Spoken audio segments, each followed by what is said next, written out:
Sorcery Contested Realm Alpha Booster Boxes have blistered up in the last week.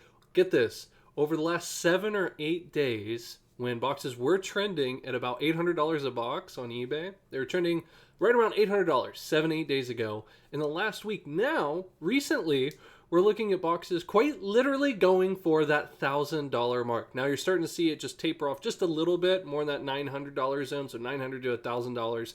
So that's a 25% increase over the last week of already ridiculously high booster box prices. Here is what I expect to happen in the future. Hello, beautiful people. Captain Zack Sparrow. I hope you're having a great Sunday. Yes, that's right. Sorcery Sunday coming back at you. So if you are interested in this, let me know. But I have some data here for you guys. I'm going to throw this up on the screen for you. I just wanted to show you some Google Trend data. Since I actually work with Google Trends and regular Google Analytics for my day job, this is something that I'm comfortable with. But anyway, I wanted to show you just the interest over time for Sorcery Contested Realm. Obviously, it just got kicked off, so to speak. The interest over time, though, you can see here is starting to peak.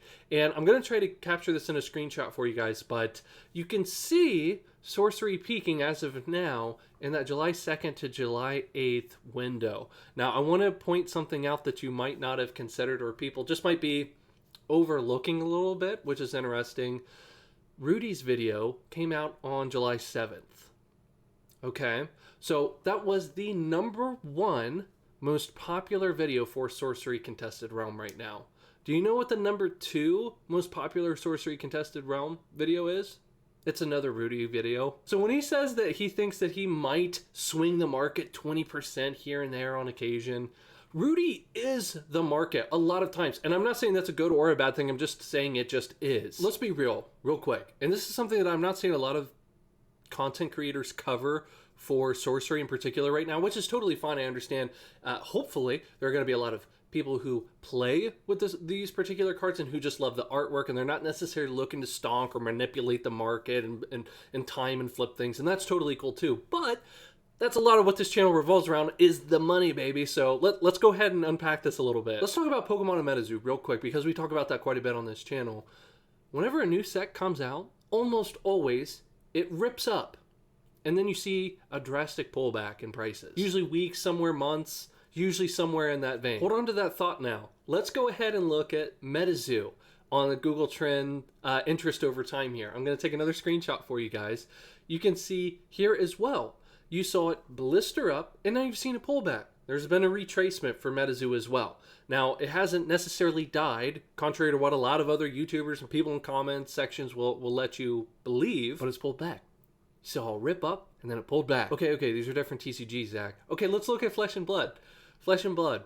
You saw it rip up, and during the insanity of what 2020 was, right around that October timeframe, you saw the same exact thing happen across multiple different TCGs. I know in particular Pokemon especially blistered up right around that October-November timeframe. That's when you saw peak prices, like insane FOMO, record-breaking prices that still have not been toppled from that day. But what did we see? We saw prices rip up, and what did they do? They pulled back. And that doesn't mean that TCG is dead or not doing good. This is just the normal ebbs and flows of a market. Now, let's look back at this Sorcery TCG photo here for Google Trends. You're seeing boxes, seeing cards, search terms, interest over time. You're seeing it rip up.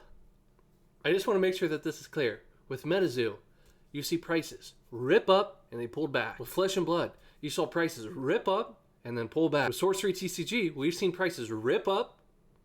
Now, I'm not saying prices are going to pull back exactly right now. I don't have a crystal ball. Who cares? But I am expecting that at some point. I know you guys like data. I've got some more data here for you guys. Don't you worry. So I pulled some fairly popular Sorcery Alpha cards in non-foil, just because they'll be a little bit more liquid. You see people kind of flipping those a little bit more, and that's fine. So get this. Before the Rudy video came out earlier this month, the Death Dealer in a non-foil was going for just over $100 at the time.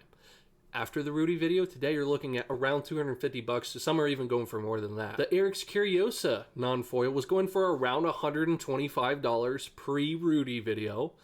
Post-Rudy, you're looking at $325. Here we go, the big boy. Philosopher Stone in a non-holo was going $400 to $500, right in that range.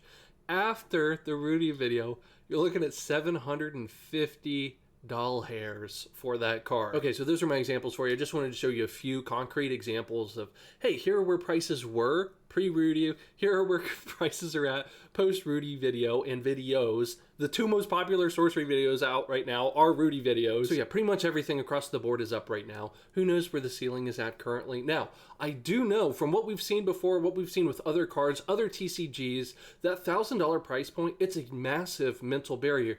And when I was trading a lot more often, anytime you see a big round number and you see an extra integer or an extra digit added onto something, that's a massive mental barrier for investors to get past. It's hard to break past that, and it's also hard to break below that once you establish a baseline. Now, that's one thing that I want to break up with the sorcery boxes in particular was they were trending around $800 a box for over a week. So it was starting to establish somewhat of a little baby baseline that we've had. It's the only data that we have right now for this baby TCG. So I would take that with a grain of salt right now. But you're looking at 25 to 100% gains across different cards, where the booster boxes cases now are going for $5,700 and plus. So I'm not saying that prices are going to pull back under the $1,000 threshold. Again, I have no idea. However, I have been selling into the hype. We went over that in the previous video, but could prices break past $1,000? Could they break past $2,000? Yeah, never underestimate whenever there's a mania going on. And here's a little nugget for those of you who have stuck around this long. What's really interesting is with sorcery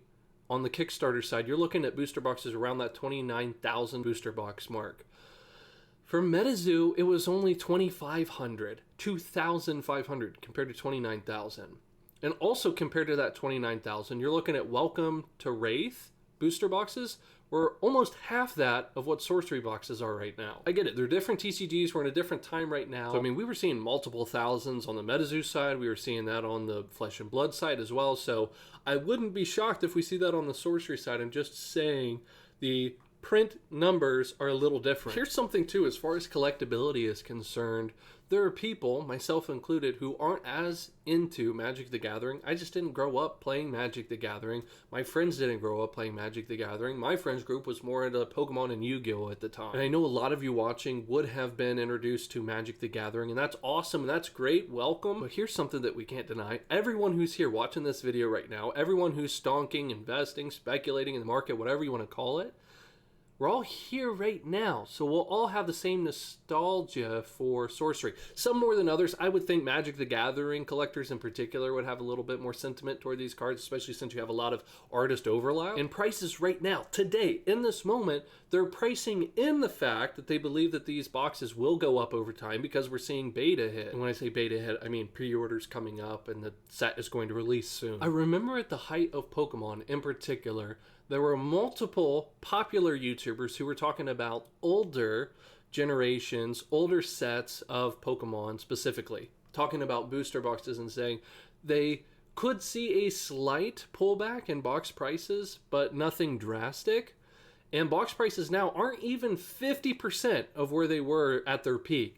So am I expecting even a drastic pullback for sorcery if and when something happens? Potentially. I don't know if it's going to be drastic or not.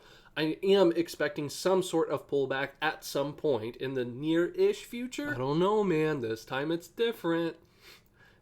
Yeah, okay. I love the artwork. I love the TCG. I absolutely hope it succeeds. I back the project. I'm looking to buy beta, so I'm not a hater by any means. Just don't underestimate mania, man. So am I buying at these prices right now? I'm not. I'm still not buying any alpha stuff. I'm not buying any sample stuff. Now, I'm not saying that you shouldn't. Whatever your goals are, maybe you want something right now. Maybe you do expect there to be somewhat of a pullback in the future, but you don't know when it's going to be. And you don't have time to speculate the market and time the market, let alone any of those sort of things.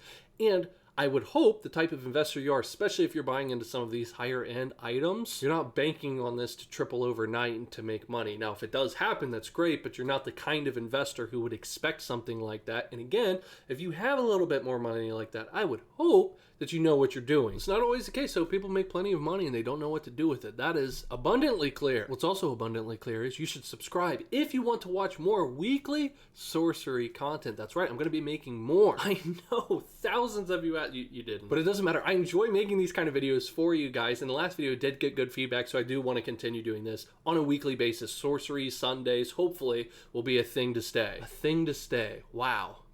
You know, if that doesn't say subscribe, I don't know what will. So if you did enjoy this video, make sure you subscribe and watch this video where I break down why I am selling into the Sorcery TCG market right now. And until next time, for investing in another thing on that note is the set B bussin', yo.